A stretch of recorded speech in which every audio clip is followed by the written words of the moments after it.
அதிமுகவினரின் எண்ணம் ஆட்சிக்கு வர வேண்டும் என்பதல்ல, கட்சி இருந்தால் போதும் என்றே நினைப்பதாக அமைச்சர் ஐ பெரியசாமி தெரிவித்துள்ளார்.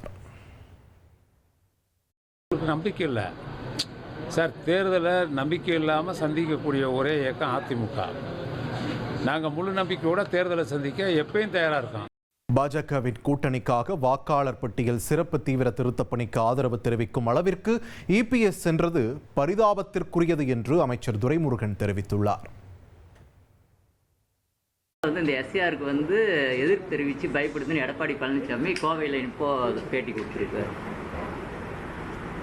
எஸ்ஆர்டியில் மிகப்பெரிய தவறு நடந்திருக்குன்னு இந்தியாவில் இருக்கின்ற அறிஞர் பெருமக்கள், ஆய்வு கருத்துக்கள், அரசியல்வாதிகள் அவ்வளோ பேரும் ஒட்டுமொத்தமான கருத்தை தெரிவிக்கிறார்கள்.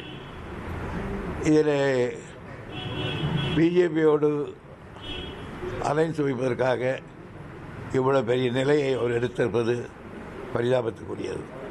ட்ரெண்டை ஃப்ரெண்ட் ஆக்கிக்கோங்க. தந்தி டிவியின் சப்ஸ்கிரைபர்ஸ் அண்ட் ஃபாலோவர்ஸ் குடும்பத்தில் நீங்களும் இணையுங்க.